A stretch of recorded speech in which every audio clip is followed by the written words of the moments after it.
भाग्यवान इस संसार में, हमारे जैसे भाग्यवान इस संसार में कोई है। कोई भाग्यवान? ऐसे हाथ करो, ऐसे बोलो, मेरे जैसा भाग्यवान कोई नहीं। मेरे जैसे भाग्यवान कोई नहीं। मेरे जैसे भाग्यवान कोई नहीं। कोई है? कोई नहीं।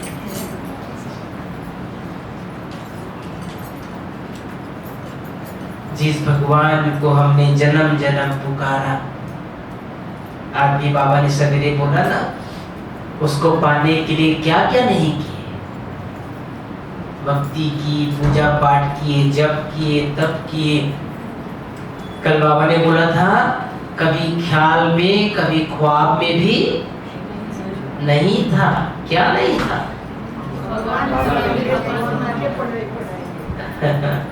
कभी ख्याल में, कभी ख्वाब में नहीं था। भगवान हमें पढ़ाएगा।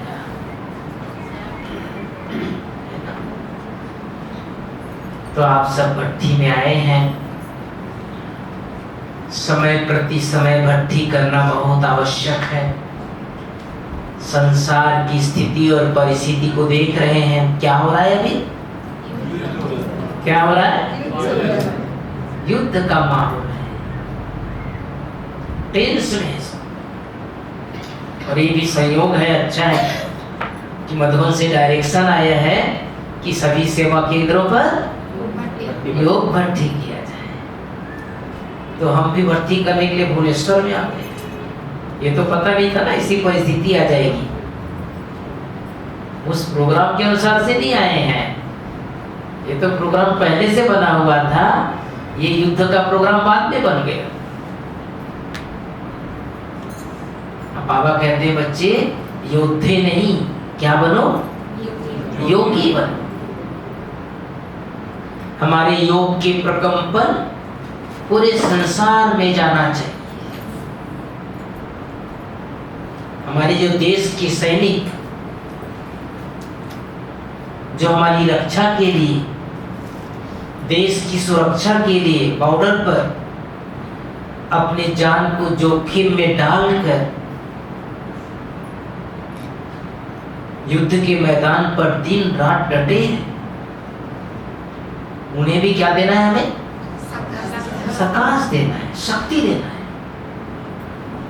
क्योंकि उन्हें हमारे मनोबल की जरूरत है। उनकी मन में शक्ति कौन भर सकता है? कौन भर सकता है? हम बच्चे भर सकते हैं। ये किसी को नहीं आएगा। सरकार उन्हें औजार दे सकता है, गोला बारूद दे सकता है, सामान दे सकता है, खाना पीना दे सकता है, साधन सुविधा दे सकता है, लेकिन उनके मन में पावर, उनके मन में शक्ति कौन दे सकता है? हम बच्चे दे सकते हैं।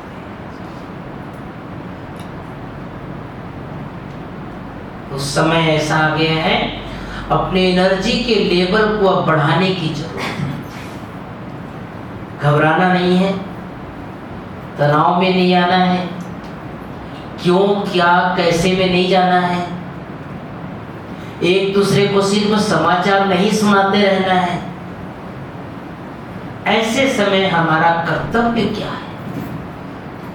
क्या है कर्तव्य? योगी बनना है। क्योंकि जिस चीज की हमें बहुत दिनों से जरूरत थी, वो अब आ गया है, वो नजदीक आ गया, वो नजदीक आ गया। इसलिए अभी जरूर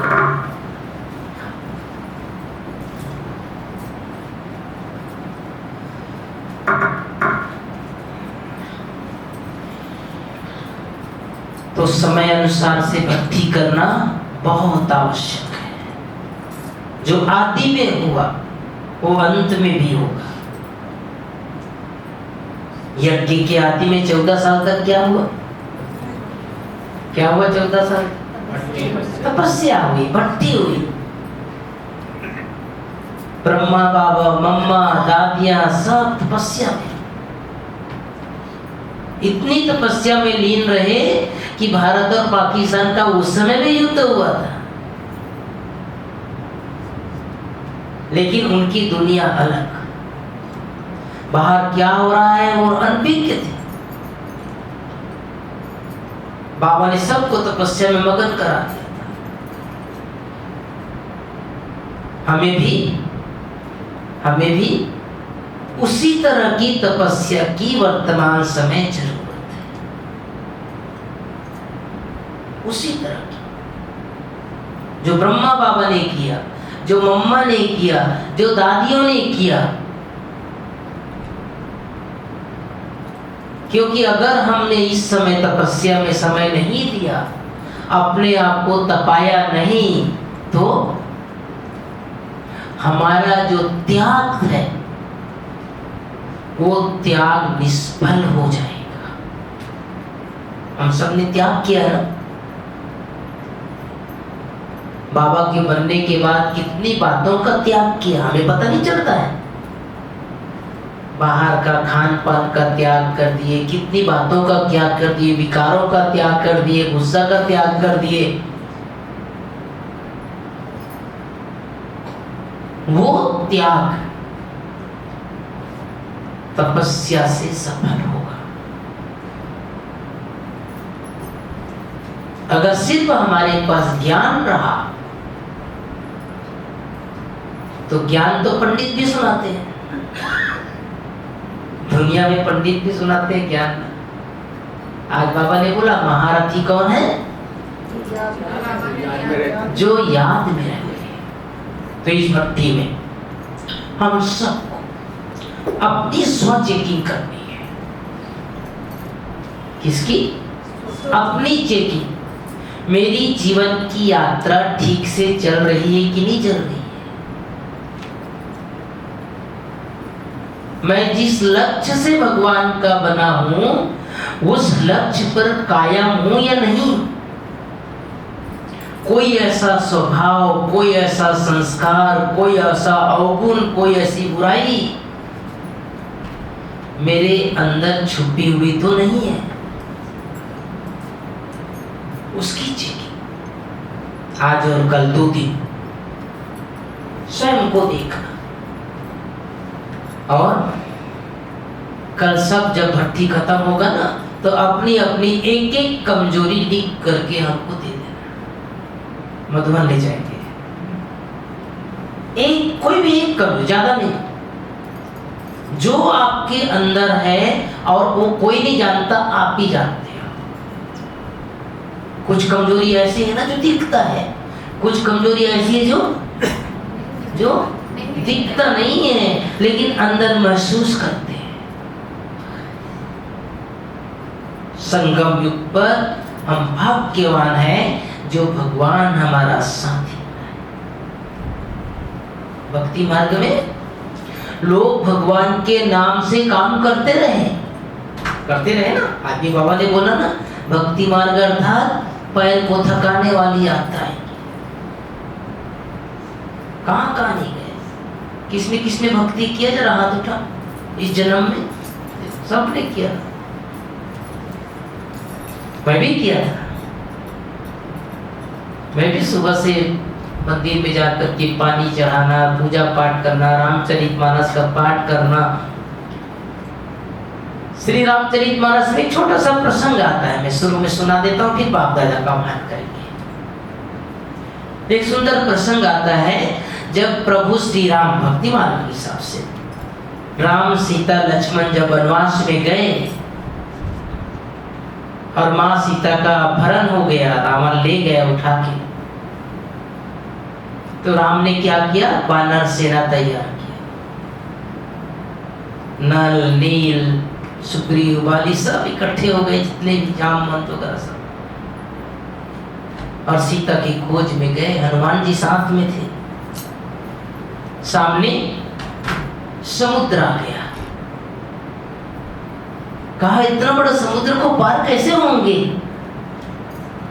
तो सबने कहा राम सेतु का निर्माण किया जाए। तो क्या करते थे सभी लोग? पत्थर में राम का नाम लिख करके पत्थर को डालते थे। पत्थर क्या होता था? पत्थर क्या होता था? तैरता था। राम जी देख रहे थे, अरे सब लोग राम का नाम लिख करके पत्थर डाल रहे हैं, सबका तैर रहा है। वो दूर गया थोड़ा, बहुत दूर जाने के बाद एक पत्थर उठाता है और पत्थर उठाकर उसमें लिखता है जय श्री राम, और उस पत्थर को पानी में छोड़ता है। पत्थर क्या होता है? राम का नाम लिखा है ना, प्रभु श्री राम, अपने हाथ से लिख करके छोड़ता है, तो पत्थर क्या होता है? डूब जाता है। वो सोचता है अरे ये क्या हो रहा है, सारे लोग तो मेरा नाम लिख करके पानी में डाल रहे हैं, सबका तैर रहा है, मेरा कैसे डूब गया? तो सोचता है कोई देखा तो नहीं। तो पीछे मुड़ के देखता है तो हनुमान जी खड़े रहते हैं। कहता है हनुमान, अरे तुमने देख लिया? बोले हाँ प्रभु मैंने देख लिया। अब देख लिया तो बता ही दो कि सब लोग तो मेरा नाम लिख करके पत्थर में को पानी में डाल रहे हैं, सबका तैर रहा है, मेरा कैसे डूब गया? तो क्या जवाब दिया हनुमान ने? क्या जवाब दिया? हाँ जी, नाम से ही देखता है, जब हाँ। आप जिसको त्याग करते हो वो डूब जाता है। बहुत सुंदर जवाब देता है प्रभु, जिसको आपने अपने हाथ से छोड़ दिया वो तो डूबना ही डूबना है। इसलिए संगम युग पर न हमें भगवान को छोड़ना है, न भगवान हमें छोड़ेगा। अब दूसरे तरफ रावण की सेना को पता चलता है कि वहां तो राम लिखने से पत्थर तैर रहा है, ये हमारा राजा रावण तो पापी, इससे पता नहीं क्या होगा। तो लंकाधीश तक बात पहुंचती, रावण तक बात पहुंचती, भाई वहां तो राम का नाम लिखने से पत्थर तैर रहा है।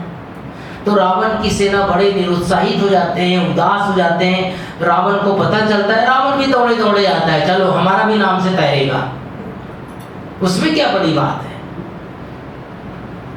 क्योंकि अपनी सेना को मंगुस्सा दिलाना था, उसको बल भरना था।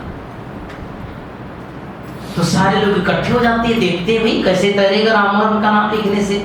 और बड़ा सा पत्थर उठाता है, रावण लिखता है, रावण ही रावण लिखता है और पत्थर को पानी में छोड़ता है। पत्थर क्या होता है? रावण का पत्थर क्या होगा? डूबता नहीं है, वो भी तैरने लग जाता है। सारे लोग ताली बजाते हैं, हमारा रावण भी कम नहीं है, 10 सिर वाला है रावण, राम तो 1 सिर वाला है। अब जब घर पहुंचते हैं तो मंदोदरी पूछती है, रावण तुम सच सच बता, तुम तो पापी है, तुम्हारा नाम से कैसे पत्थर तैरेगा? तो पत्नी के सामने पति की बात छुपती नहीं है। घर में कैसे भी करके माताएं अपने पति की बात को उगलवा लेती है, तुम सच सच बता। तो मंदोदरी कहती तुम सच सच बता। कहती पगली मैंने क्या किया, लिखा तो सबके बीच में रावण, लेकिन जब पानी में छोड़ रहा था तो धीरे से बोला जय श्री राम। तो भक्ति मार्ग में नाम से काम होते रहे, और संगम युग में हमें तो स्वयं भगवान मिला है। तो अभी हम सभी 10 मिनट बहुत शक्तिशाली योग करेंगे। बाबा को वतन से निमंत्रण देकर के इस हॉल में बुलाएंगे। रामेश्वर पटिया है ना, पटिया सेंटर, यहाँ बुलाएंगे आज बाबा, ठीक है? अच्छा,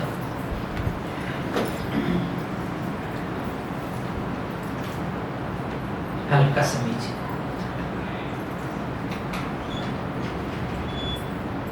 सब संकल्प शांत कर ले।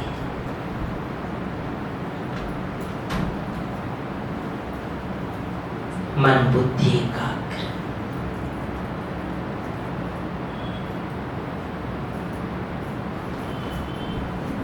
आत्मिक स्वरूप में स्थित हो जाए।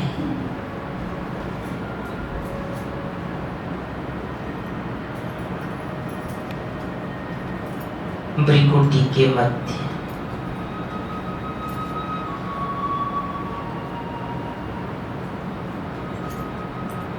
चमकती हुई ज्योति,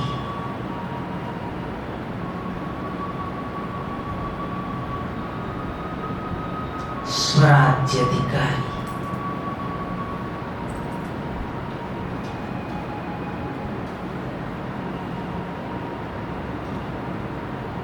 ये शरीर मेरा एक वस्त्र है।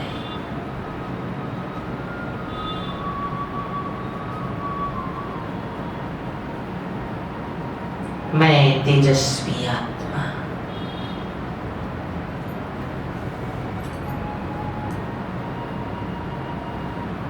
प्रकाशवान,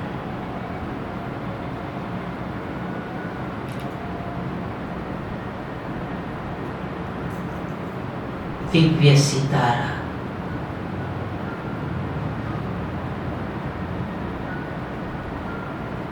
धीरे धीरे देह से अलग हो जाए।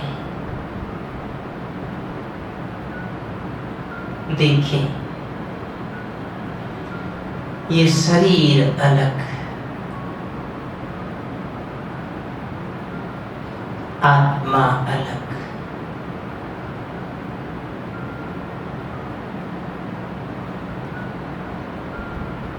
मैं आत्मा ऊपर की ओर इस भवन की छत पे पहुंच जाए। संकल्प से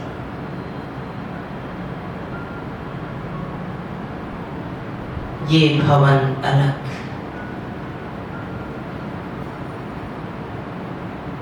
मैं आत्मा अलग।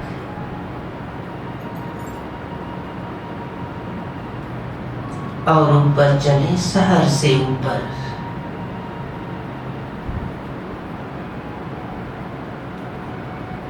ऊपर से भुवनेश्वर शहर को देखें।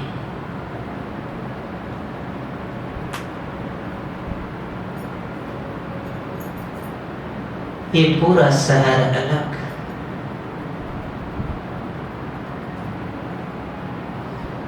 मैं आत्मा अलग।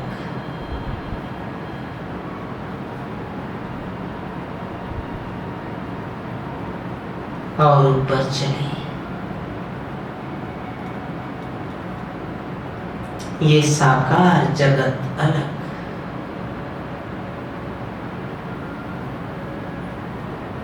मैं आत्मा अलग।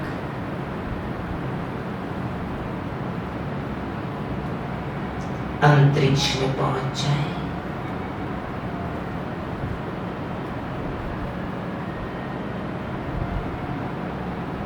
पांच तत्वों की दुनिया से बाहर,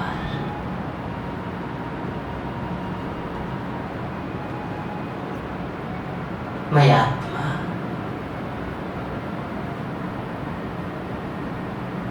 पहुंच गई परम धाम।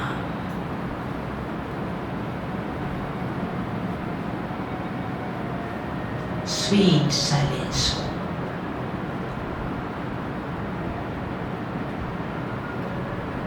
सभी पहुंच जाए परम धाम।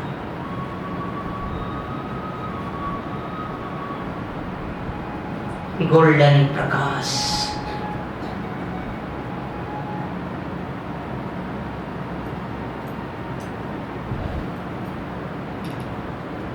परम धाम में बाबा को देखे।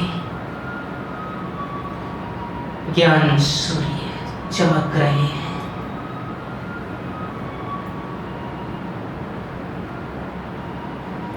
जगत नियंता,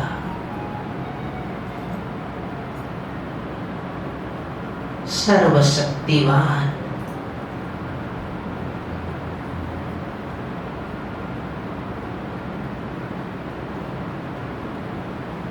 प्यार का सागर,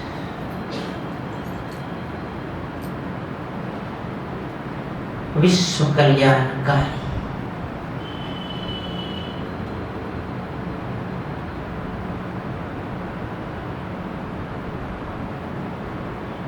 बाबा को प्यार से निमंत्रण दी।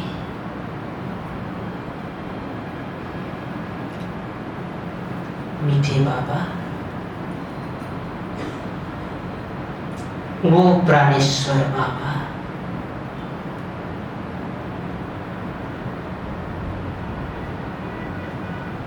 हम बच्चे आपको बुलाने आए हैं।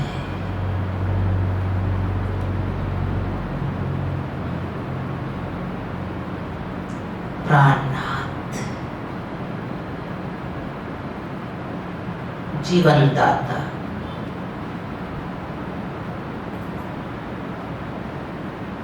हम बच्चों का निमंत्रण स्वीकार कीजिए।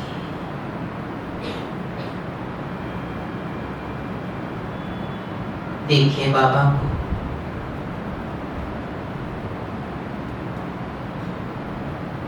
दिव्य ज्योति,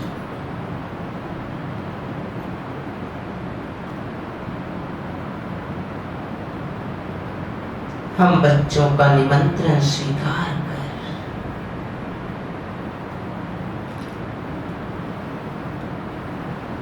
अपना धाम छोड़कर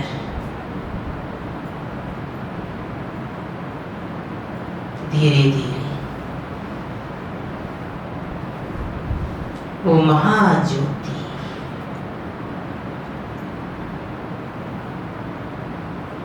आ गए सूक्ष्म वतन में।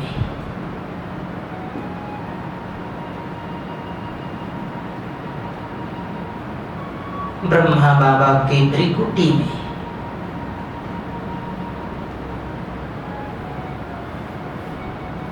बाप दादा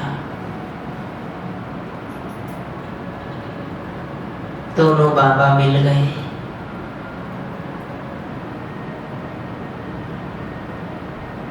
बाबा का उंगली पकड़कर धीरे धीरे आकाश मार्ग से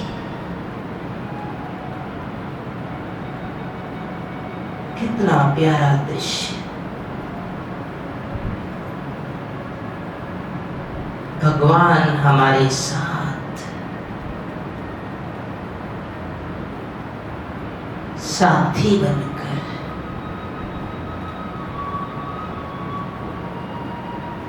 साथ निभाने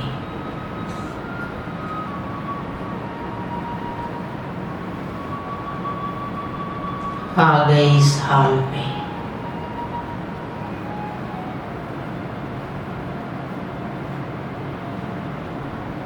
बाबा की उपस्थिति को फील करें।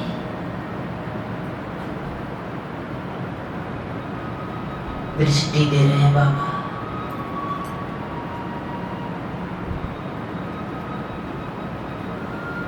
नजरों से निहाल कर रहे हैं।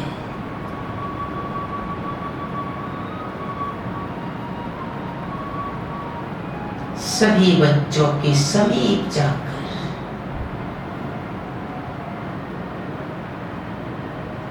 मस्तक पर विजय का तिलक लगा रहे हैं।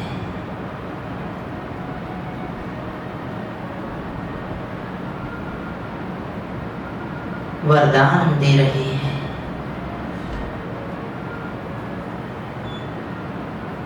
मास्टर सर्वशक्तिवान भव।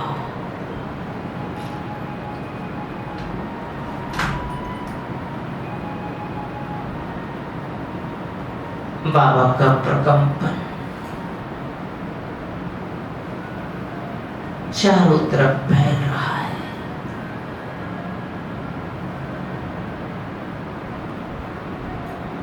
बहुत प्रसन्न हो रहे हैं।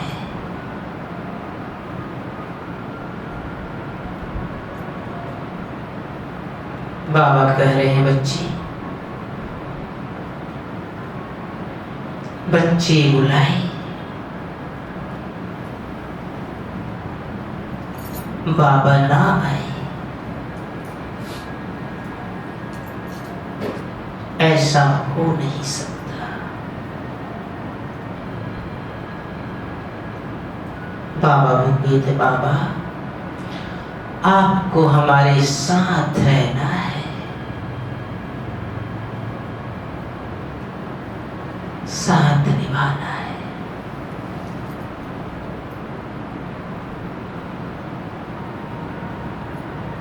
ओम शांति।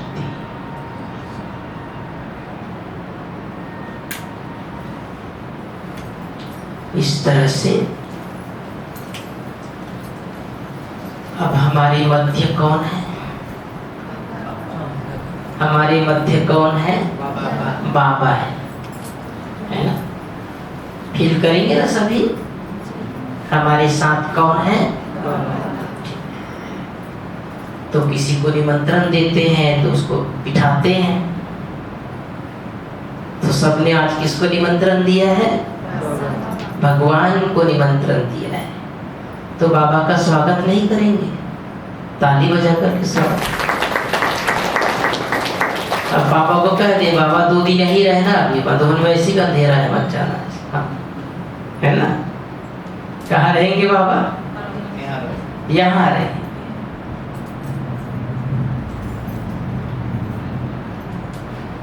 तो बाबा ने कहा है, बच्चों के साथ मैं सदैव रहता हूं। जैसे हम बच्चों को भगवान की तलाश थी, वैसे ही भगवान को भी अपने बच्चों की तलाश थी।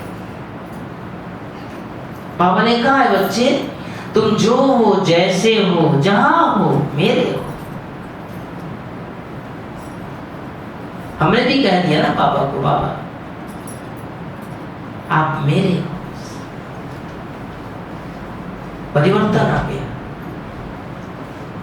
जीवन में परिवर्तन का आधार बाबा है। कभी सोचे थे ऐसा? ऐसा भी जन्म मिलेगा, ऐसा भी समय आएगा हमारे जीवन में, सफेद कपड़ा पहन करके बैठेंगे, क्लास करेंगे, सुबह बड़े बड़े योग करेंगे। कितना परिवर्तन आ गया? आ गया ना परिवर्तन? आ गया ना? ज्ञान में आने से पहले का जीवन और ज्ञान में आने के बाद का जीवन, कितना बदलाव आ गया। कौन कौन महसूस करते मेरे जीवन में बहुत बदलाव आ गया? ये उठा रही है ना? पहले का खान पान अलग, पहनना अलग, उठना अलग, सोना अलग, क्या कर रखते हो? याद करना भी अच्छा लगता नहीं अभी तो कौन बदला हमारे जीवन को? कौन बदला? बाबा ने बदला। लोग बोलते हैं पता नहीं इसको क्या हो गया, ये सफेद कपड़े पहनने लग गए। ये तो 7 बजे उठती थी, आजकल 4 बजे उठ जाते हैं। सुबह सुबह चले जाते हैं ओम शांति में डायरी पेन लेकर। हर साल माउंट आबू जाते हैं। एक साल नहीं गए तो चिंता लग जाती, दूसरों को चिंता लग जाती। खुद नहीं जाएंगे लेकिन आपको पूछेंगे जरूर, क्यों इस साल माउंट आबू नहीं जा रहे हो? एक दिन क्लास में नहीं आए हैं तो पड़ोसी पूछते हैं, आज आप लोगों की मुरली नहीं है क्या? एक दिन मान लो आपने नहीं उठा अमृत बेला, तो अपने खटिया से सोए सोए देखते रहते, आज ओम शांति वाले भी सोने रहते हैं। कितना ध्यान है ना हमारे ऊपर सबका, है ना भाई? कितना ध्यान है बाबा का तो है, लेकिन मनुष्य आत्माओं का भी है। क्योंकि इस समय हमें भगवान मिला है। वो नशा, वो खुशी, वो चेहरे में झलकना चाहिए।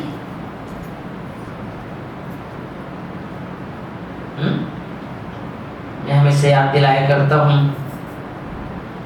मान लो किसी को किसी के साथ, बड़े के साथ परिचय रहता है, किसी छोटे से गांव में अगर सरपंच के साथ भी परिचय है ना, तो बड़ा नशा रहता है। मेरा सरपंच के साथ परिचय, और उससे ज्यादा कि विधायक के साथ हो गया, एमएलए के साथ परिचय हो गया, कहेगा अच्छा है, मेरा तो एमएलए के साथ परिचय है, मेरा तो काम फोन में हो जाता है। तुमको भी कुछ काम हो तो बताना, मेरा उठना बैठना होता है।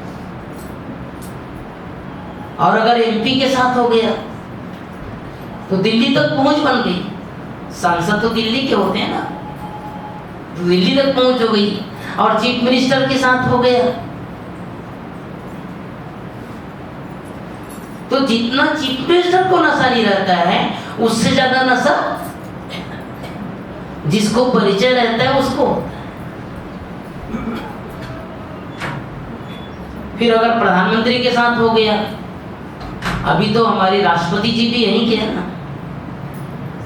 लोग बोलते हैं राष्ट्रपति तो हम शांति वालों के है ना। तो जैसे संसार में अगर किसी का बड़े के साथ परिचय रहता है तो नशा रहता है। और ये बोलते हैं कुछ काम हो तो बताना, मेरा इसके साथ उठना बैठना होता है। अब वो समय बहुत जल्दी आएगा, ध्यान से सुनो। वो समय बहुत जल्दी आएगा जब लोगों को हम कह सकेंगे भगवान से कुछ काम हो तो बताना, मेरा उठना बैठना रोज होता है,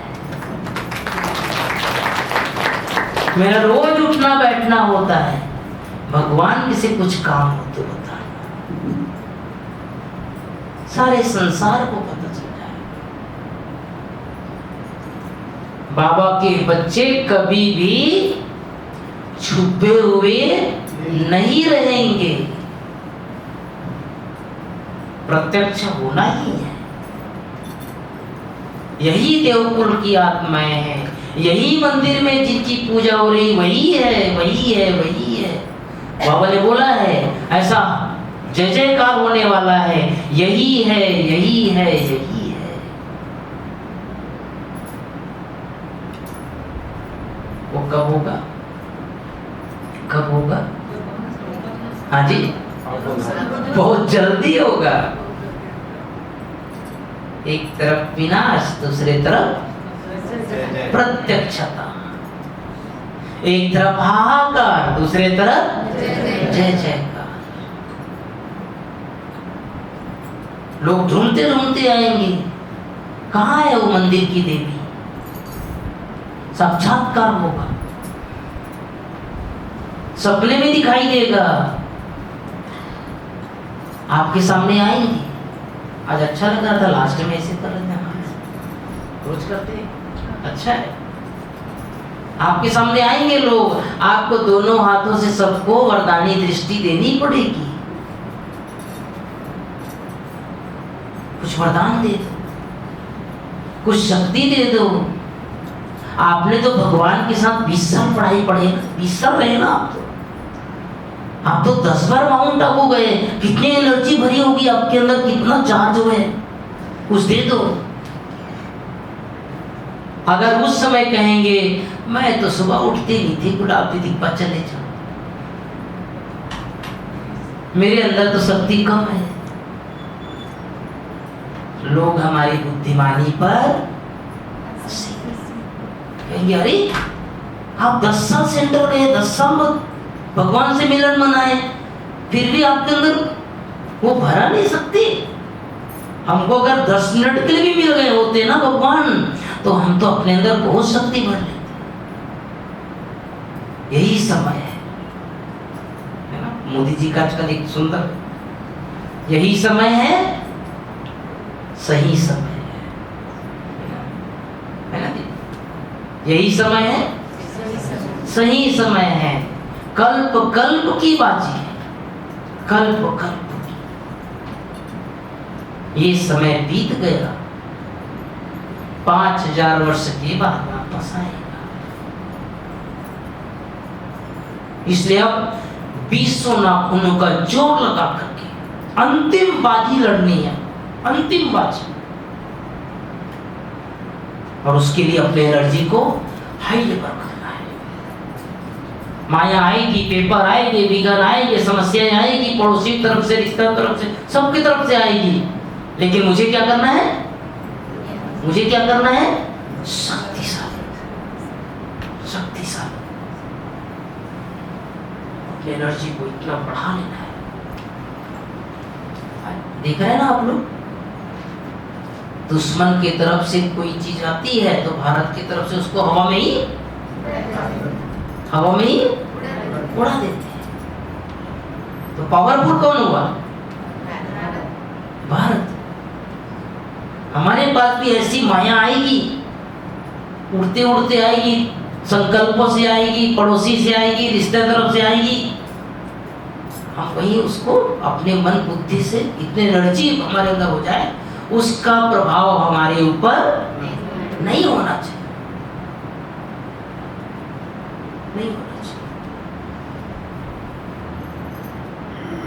क्योंकि भगवान हमारा साथी है। जिस भगवान को हम कहां कहां नहीं ढूंढे होंगे।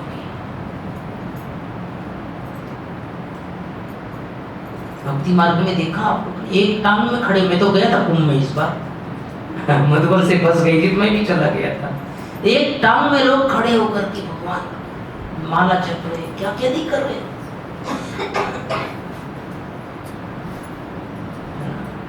और हमें तो बाबा सहज मिल गया ना, सहज मिल गया। बाबा ने कहा बच्चों का मेहनत करते हुए देखना मुझे अच्छा नहीं लगता। प्रभु प्रेम में लोग नहीं हो जाओ, बस प्यार चाहता है।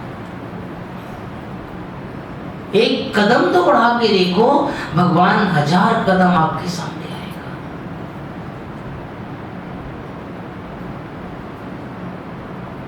केवल थोड़े से समय की बात है, ये समय भी बीत जाएगा, 5000 वर्ष के लिए बीत जाएगा। भगवान हमसे 5000 वर्ष के लिए आगे बोलो विदा हो जाएगा। हमारे साथ सब कुछ होगा, भगवान नहीं होगा। धन दौलत प्रॉपर्टी जमीन जायदाद सब होगा, राजकाज सब होगा, पुष्पक विमान होगा, बड़े बड़े महल होंगे, सोने चांदी होंगे, सब कुछ होगा। क्या कौन नहीं होगा? बाबा नहीं होगा। तो संगम युग में हमारे साथ भगवान, संसार की सबसे बड़ी अथॉरिटी। तो अभी से हम आज भट्टी में सम्मान लेंगे, मैं मास्टर सर्वशक्तिवान। 3 बार बोलो, ऐसे हाथ उठा के बोलो, मैं मास्टर सर्वशक्तिवान हूँ, मैं मास्टर सर्वशक्तिवान हूँ, मैं मास्टर सर्वशक्तिवान हूँ।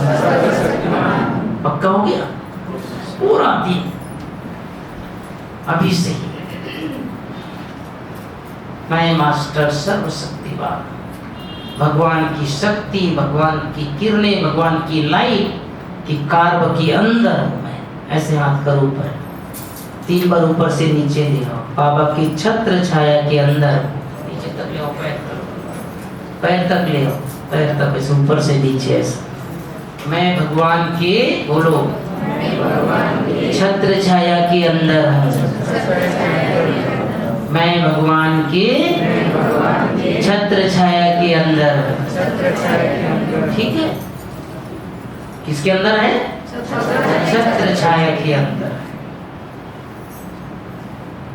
ये संकल्प करो, पूरी तरह से अपने आप को एक तरफ कर। हमने देख लिया ना संसार को, संसार का सुख, संसार का वैभव, संसार के लोग, सब कुछ देख लिया। अब मेरा सर्व संबंध एक भगवान से हो। आज हमारा छोटा सा विषय है ये, सर्व संबंध भगवान के साथ। हमने दुनिया के सगे संबंधियों को देख लिया, कोई काम आया? कोई काम आया? ऐसी ऐसी परिस्थिति आ जाती है, आपको कोई साथ देने वाला नहीं मिलता है। कितने बार हम सुनते हैं अचानक हार्ट में प्रॉब्लम हुआ, जिसको भी फोन लगा रहे कोई फोन ही नहीं उठा रहा है। होता है ना ऐसा, कितने बार न्यूज में सुनते हैं। 10 लोगों को फोन किया, किसी ने फोन ही नहीं उठाया, किसी का स्विच ऑफ है, किसी ने बिजी रख दिया है, किसी ने कुछ किया, समय पर कोई काम नहीं आया, समय पर कोई काम नहीं आया।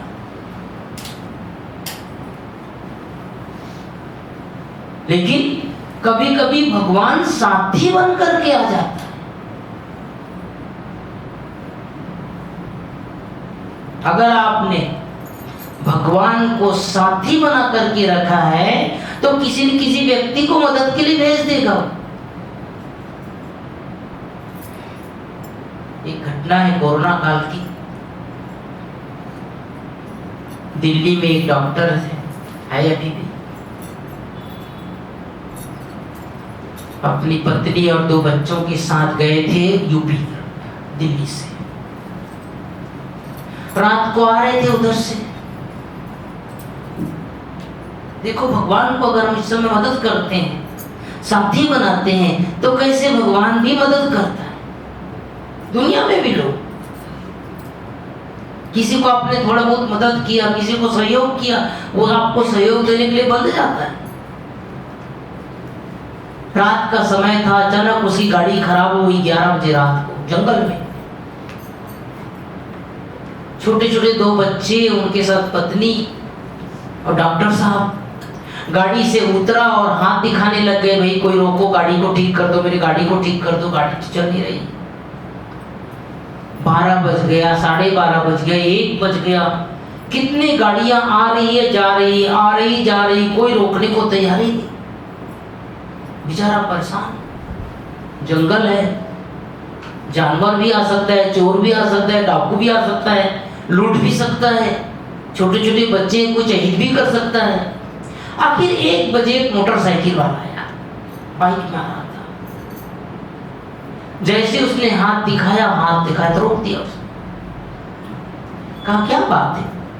बोले मेरी गाड़ी खराब। उसने अपना मोटरसाइकिल साइड में किया, गाड़ी का इंजन का वो बोनट खोला, 20 मिनट में गाड़ी ठीक कर दिया, स्टार्ट कर दिया। इतना खुश हो गया वो डॉक्टर साहब। बोले मैं 2 घंटे से परेशान,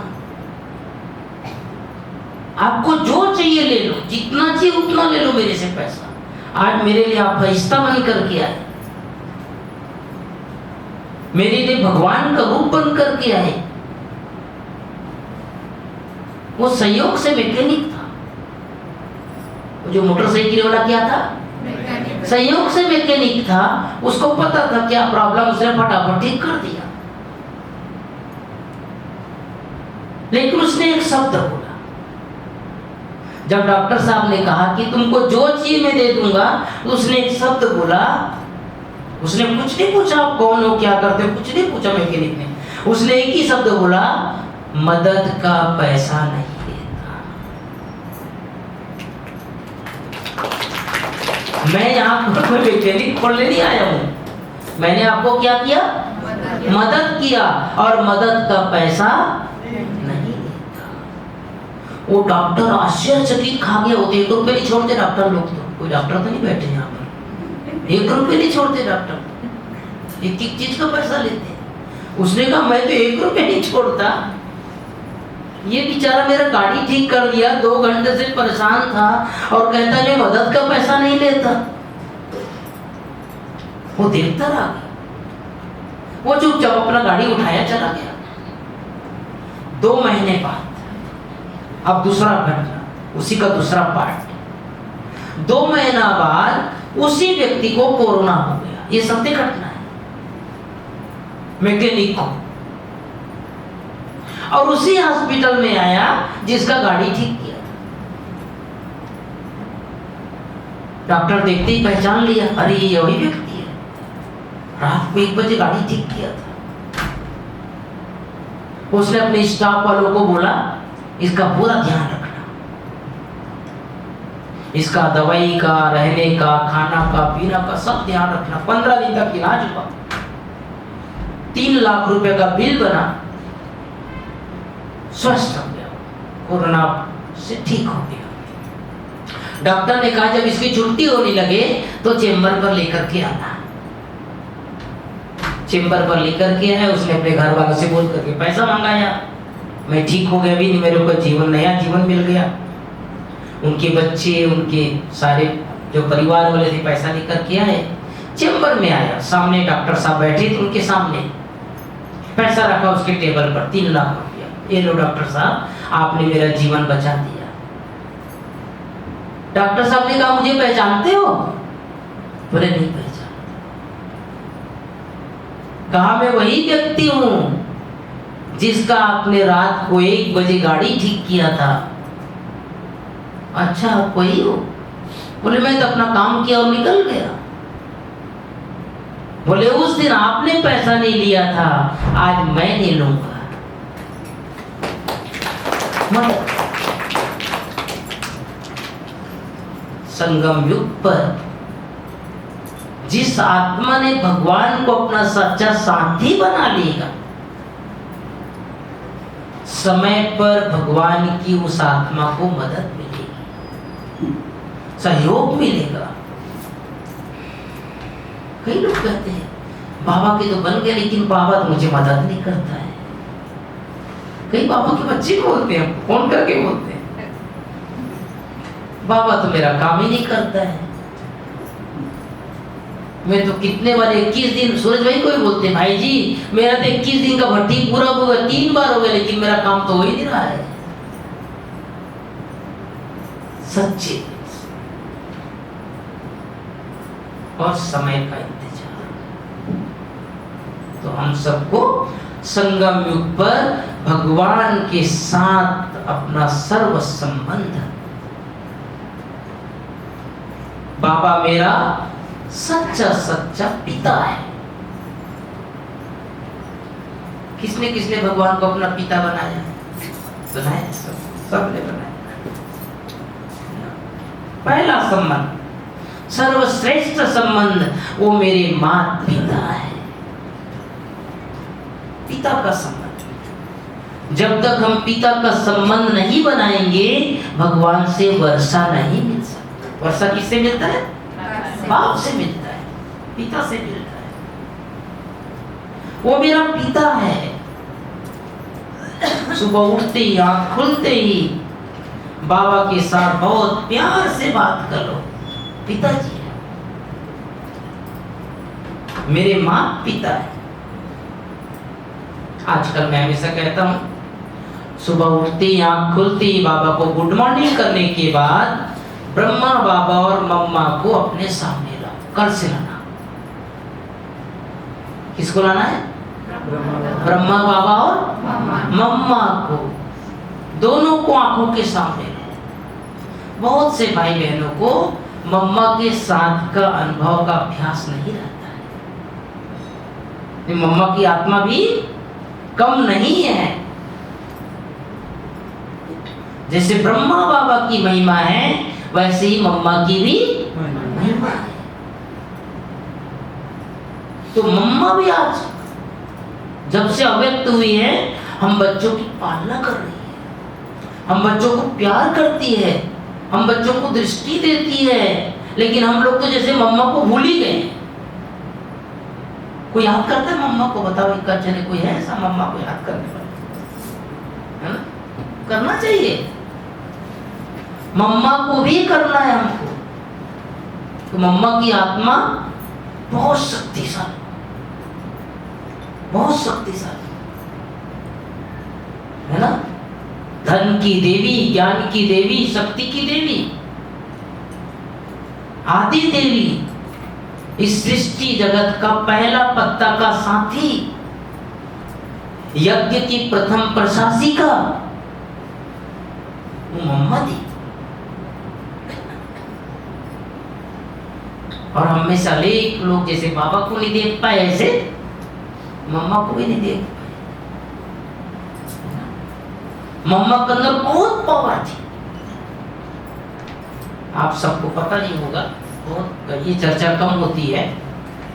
जब मम्मा साकार में थी तो हर गुरुवार को भोग बना करके सेंटरों पर पोस्ट से भेजती थी।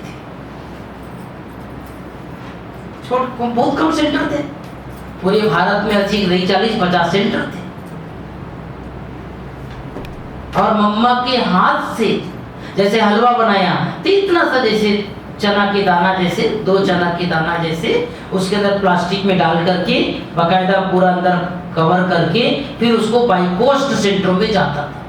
और भाई बहनों को दीदियों को इंतजार रहता था कि मम्मा के हाथ से बनाए हुआ भोग हमारे सेंटर पर आएगा,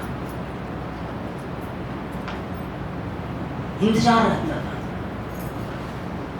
एक सेंटर पर एक बड़े भाई रहते थे,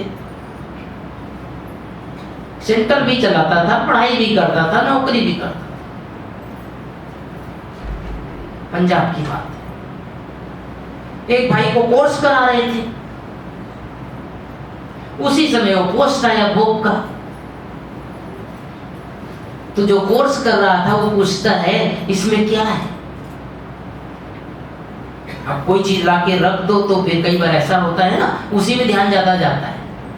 और उसको बोल दो कि इसको मत देखो तो ज्यादा देखेगा। उसको बोला कि नहीं तुम्हारे काम का चीज नहीं है, तो बार बार देखे हो, ऐसी क्या चीज है जिसमें मेरे काम का चीज नहीं। तो कहा भाई साहब बता दो ना इसमें क्या है। वो भाई साहब ने बोला नहीं नहीं भाई आप पहले कोर्स करो, कोर्स चल रहा है आपका, लेकिन कोर्स में ध्यान ही नहीं। किसमें ध्यान में? वो पोस्ट में ध्यान है, क्या है इसके अंदर। तो बार बार पूछे, अब पूछे तो भाई साहब ने बता दिया कि भाई ऐसा है, हमारे माउंट आबू से जगदम्बा सरस्वती के हाथों से बनाया हुआ ये भोग है। अब इतना सुनते ही वो कहता है थोड़ा दिखा दो ना क्या है इसके। तो उसने बोला कि भाई ये आपका काम का नहीं है। बोले किसका है? बोले रोज यहाँ जो क्लास करते हैं ना, रोज जो रेगुलर स्टूडेंट है ना उनके लिए। तुम्हारा तो दूसरे दिन का कोर्स चल रहा है, तुम्हारा काम का नहीं है।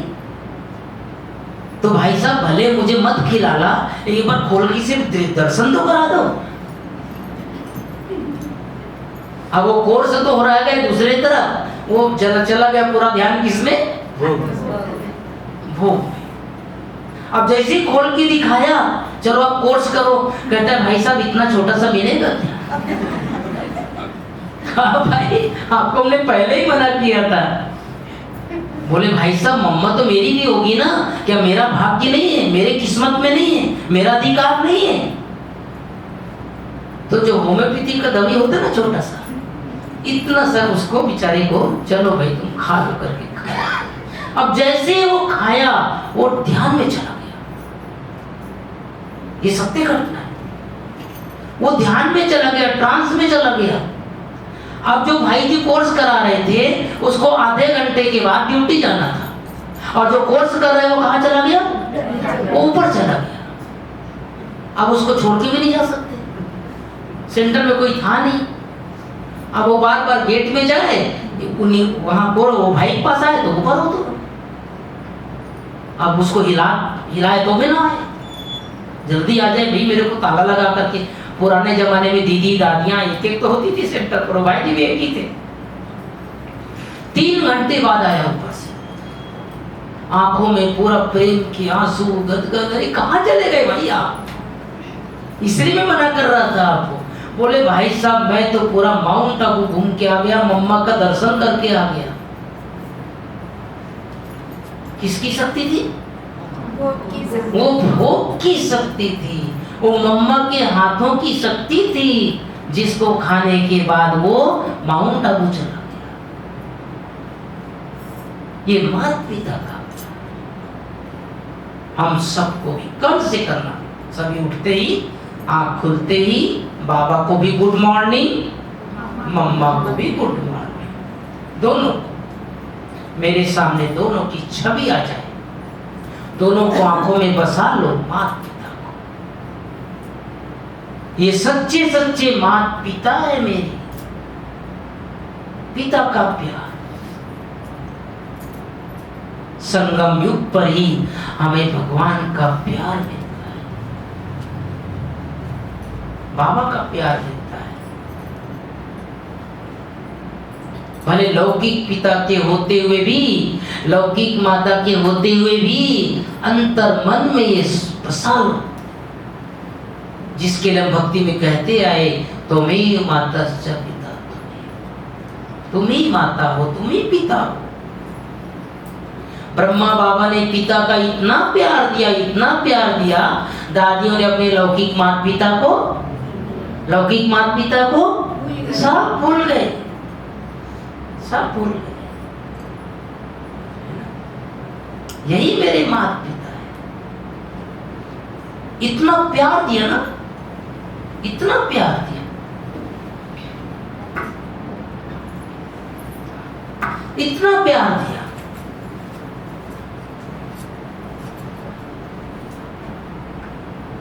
बहुत कम लोगों को पता है, बहुत सालों तक शुरुआत में शिव बाबा का दादियों को ज्ञान नहीं था। किसका ज्ञान था? केवल ब्रह्मा बाबा का। क्योंकि साक्षात्कार किसका होता था? ब्रह्मा बाबा का होता था, विष्णु का होता था, कृष्ण का होता था। शिव बाबा का ज्ञान बाद में। बल्कि शिव बाबा का ज्ञान ब्रह्मा बाबा कैसे देते थे? वो बड़ा सा शिवलिंग के आकार का है बोलते थे, बिंदी नहीं, बड़ा सा शिवलिंग जैसे समझो। फिर बाद में बोला अंगूठा जैसे समझो। फिर बाद में बोला आकाश में जैसे तारे हैं वैसे ही समझो। बाद में बोला अति सूक्ष्म सितारा है। धीरे धीरे करके समझते है ना। तो पिता का प्यार। अभी हम सभी 3 मिनट सूक्ष्म वतन में जाएंगे, पिता के प्यार का अनुभव।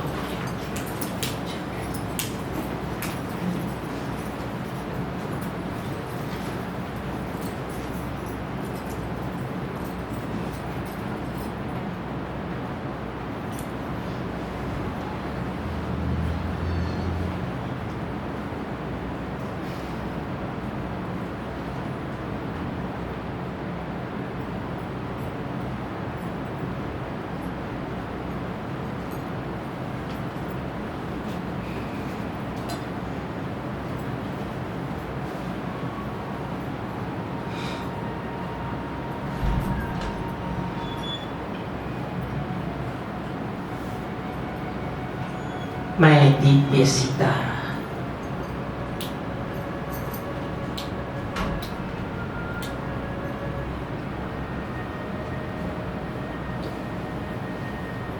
इस देह से निकलकर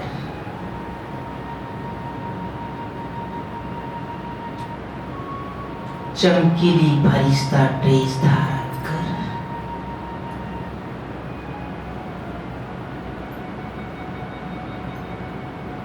उड़ता पंछी बनकर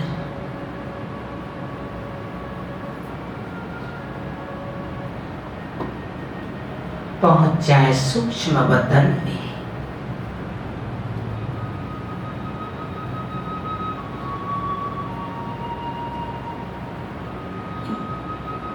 सामने बाबा,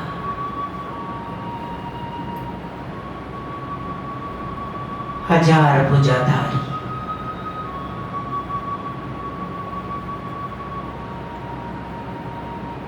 बाह पसारे खड़े हैं।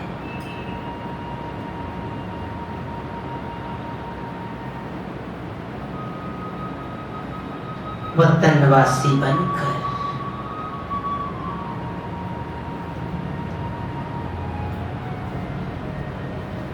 बाबा के करीब पहुंच जाए।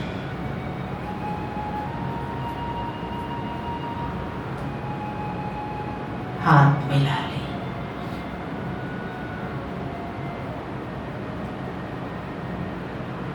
बाबा के बाहों में समा जाए।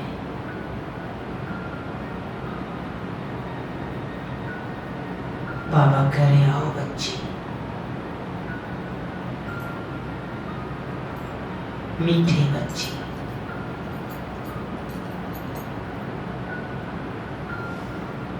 लाडले बच्चे,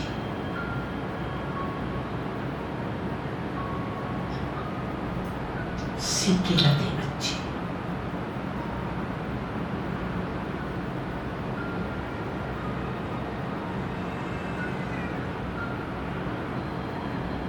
बाबा अपना वरदानी हाथ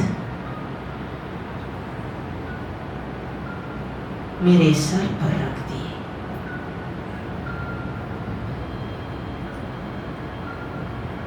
अंग अंग शीतल शांत,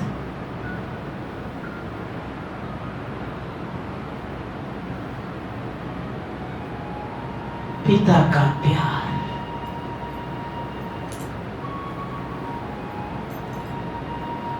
संपूर्ण प्यार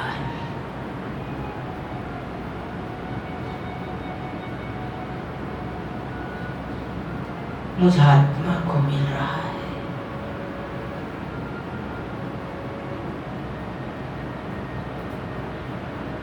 बाबा से मीठी मीठी बातें करें,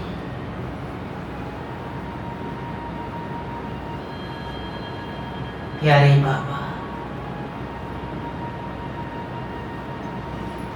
आप ही मेरे सच्चे सच्चे माता पिता हो।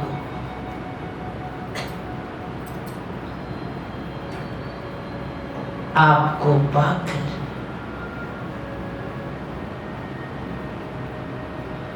मैंने सब कुछ पा लिया।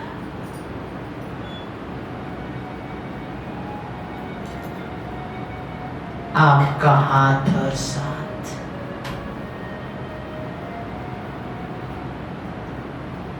कभी नहीं छोड़ूंगा बाबा।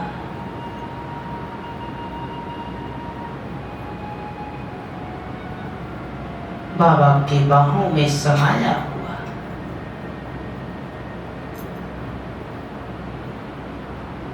अतीन्द्रिय सुख का अनुभव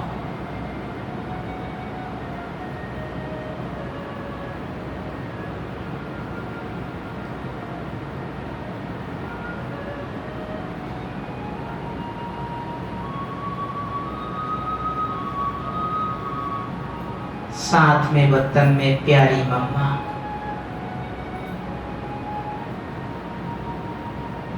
मातेश्वरी,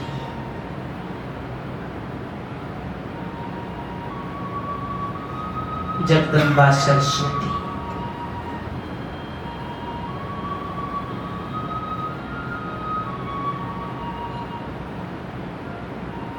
मम्मा से हाथ मिला ले। शिव शक्ति,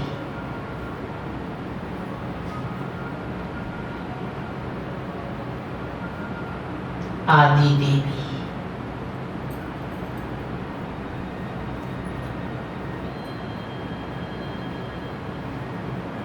जगदम्बा, शेर पर सवारी, माँ दुर्गा की आत्मा,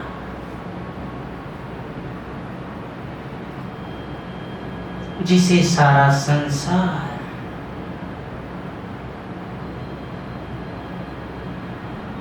माँ माँ कहकर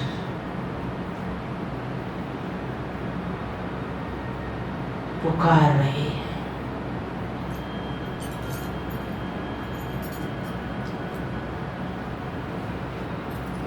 वो मेरे सामने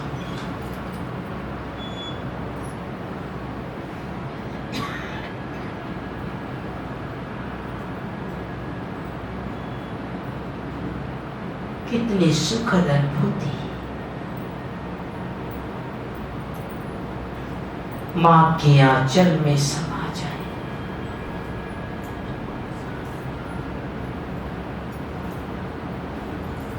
मम्मा अपना वरद हस्त मेरे सर पर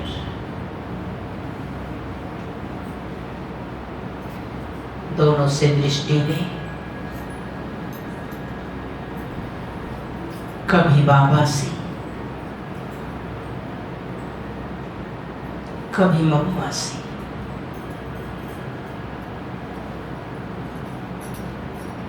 दोनों का प्यार मुझे मिल रहा है।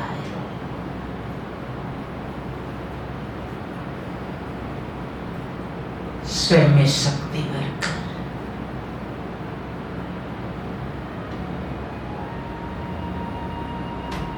धीरे धीरे मैं आत्मा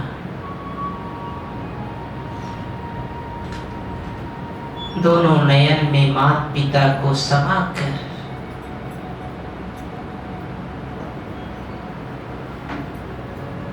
आ जाए साकार शरीर में, साकार लोक में। ओम शांति। तो सुबह उठते ही पहला काम करना है बाबा को गुड मॉर्निंग, दूसरा बाबा और मम्मा को गुड मॉर्निंग, तीसरा क्या करना है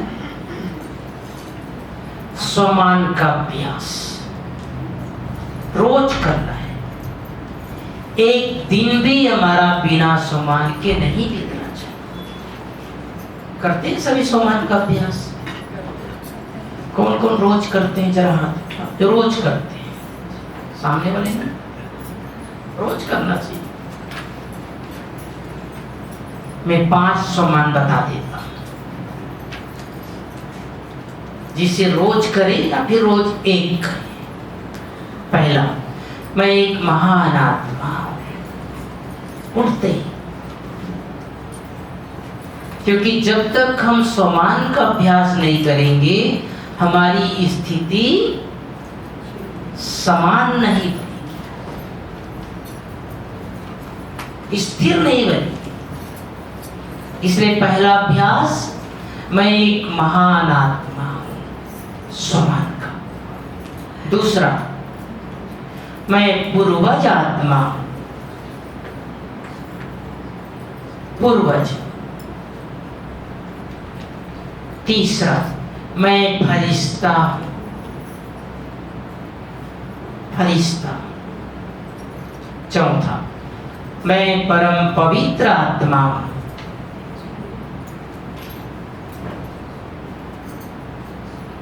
पांचवा, सबसे सुंदर सम्मान जो आज लिया हमने, मैं मास्टर सर्वशक्तिमान। ये रोज करना है। इसके अलावा भी बहुत सारा है। मैं शिव शक्ति हूँ, मैं मास्टर विश्व कल्याणकारी हूँ, मैं आधार मूर्त उद्धार मूर्त हूँ, जो आपको अच्छा लगे। लेकिन बिना स्वमान के एक भी दिन हमारा नहीं बीतना चाहिए। इससे क्या होगा, एक तो आपको खाली पड़ने लगेगा, और दूसरा कोई कुछ कह देगा तो अपमान की फीलिंग नहीं आएगी। स्वमान अर्थात आप भरे हुए रहेंगे, किसी के बातों का प्रभाव आपको नहीं पड़ेगा अगर आप स्वमान का अभ्यास कर रहे हैं। तीसरा काम, रोज बाप दादा को बुलाकर अपने घर में चक्कर लगाओ।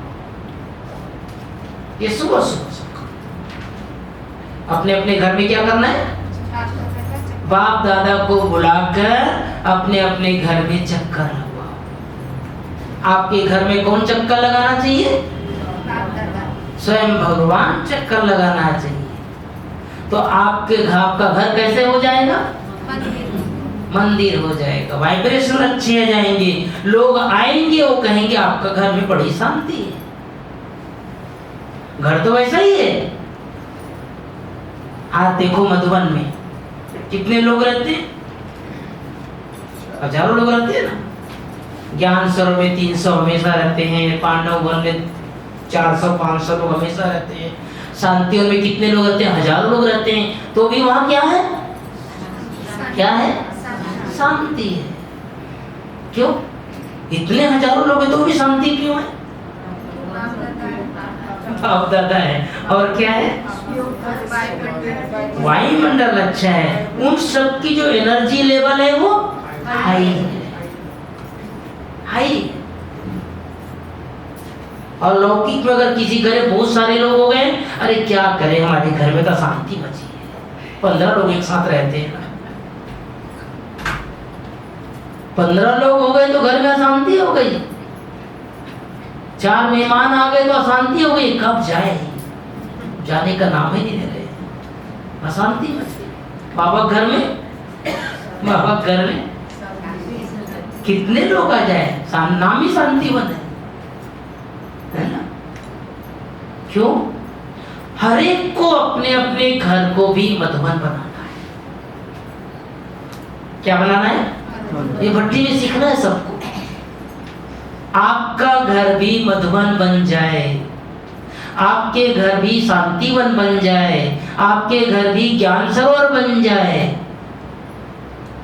तो जैसे मधुबन जाते हैं तो शांति मिलती है, आपके घर में कोई आए उसे शांति मिले। वो तब होगा जब आप शांत रहेंगे। आप ज्ञान में चल रहे हैं और घर में झगड़ा हो रहा है तो नहीं होगा, तो शांतिवन नहीं बनेगा, है ना। आप मुरली सुन के गए और घर में जाकर के बरस गए, होगा? होगा शांतिवन? नहीं होगा। उसके लिए अपना त्याग, अपनी तपस्या, अपना पुरुषार्थ, अपनी धारणा आवश्यक है। अब हर एक को ये काम करना है, अपने लेवल को ऊंचा करना है। बहुत हो गया, मिट्टी में खेल लिए, इधर उधर की बातों में चले गए, अब व्यर्थ से। संगम युग पर सबसे सुंदर पुरुषार्थ है व्यर्थ से। दूसरा संबंध हमारा बाबा के साथ टीचर है। बाबा हमारा क्या है? टीचर है, शिक्षक है, हमको पढ़ा रहा है। जन्म जन्म हमने देहधारियों से पढ़े, अब भगवान पढ़ा रहा है। तो भगवान की पढ़ाई कैसे पढ़नी है? कैसे पढ़नी है? विधि पूर्वक पढ़नी है, स्टूडेंट बन करके पढ़नी है। दो काम रोज करना। पहला, जब आप घर से निकले पढ़ने के लिए, तो घर से लेकर सेंटर आते तक बाबा मेरा टीचर है, मैं पढ़ने जा रही हूं, मैं पढ़ने जा रहा हूं, है ना। तो आपका जो रास्ते का जो समय वो किस में बीत जाएगा? योग में बीत जाएगा। डायरी पेन लेकर विधिवत पढ़ना है ना। पढ़ाई मतलब क्या? विधिवत। हम गॉडली स्टूडेंट हैं, डायरी पेन लेकर के आना है, उससे भी सेवा होती है। एक सेंटर पर एक माता जाती थी रोज, 60 साल की माता थी, डायरी पेन लेकर के जाती थी रोज पढ़ने के लिए। बुढ़ी माता, सामने चौक पे पुलिस वाला खड़ा रहता था, वो देखता था ये माता जी कहाँ जाती है रोज डायरी पेन लेकर। एक दिन उसको पूछा, माता जी कहाँ जाते हो? बोले मैं कॉलेज जाती। पुलिस वाला सोचा ये सुबह 6 बजे कौन सा कॉलेज खुलता होगा। दूसरे दिन फिर आई वो माता, कहा माता जी कहाँ जाते हो? बोले कल बताया था ना कॉलेज जाती। कॉलेज जाते हो? कौन सा कॉलेज है? बोले हमारा मीठे बच्चे वाले कॉलेज है। अब उसका दिमाग और चलने लगे। आर्ट्स से सुना था, कॉमर्स सुना था, MBA CBA पता नहीं क्या क्या होता है आजकल। ये मीठे बच्चे वाला कॉलेज कौन से? तीसरे दिन फिर आई वो माता। पुलिस वाले ने पूछा, माता जी सच सच बताओ ना, क्यों मजाक करते हो? कौन सा विषय मीठे बच्चे? तो माता बोलती ऐसा भैया 3 दिन से पूछ रहे हो, आपको अगर जानना है ना तो मेरे पीछे पीछे आओ। अब आगे आगे माता जी डायरी पेन लेकर, पीछे पीछे पुलिस वाला डंडा लेकर। अब जैसे सेंटर पहुंचा, दीदी के सामने दौड़े दौड़े गई वो माता। दीदी दीदी क्या हुआ? सुबह सुबह चिल्ला रही। बोली दीदी एक ग्राहक पकड़ के लाई। क्या लाई हो? एक ग्राहक पकड़ के लाई दीदी। बोले कौन है? बोले जाके मिलो ना दीदी। कैसे सेवा करती माता है। तो वो गई दीदी, तो पुलिस वाला का क्या काम है भैया? बोले दीदी ऐसा है, आपके एक माता आती है, वो मुझे बोलती मीठे बच्चे पढ़ने यहाँ आओ। तो कहा भैया ऐसा है, आप नए हो ना,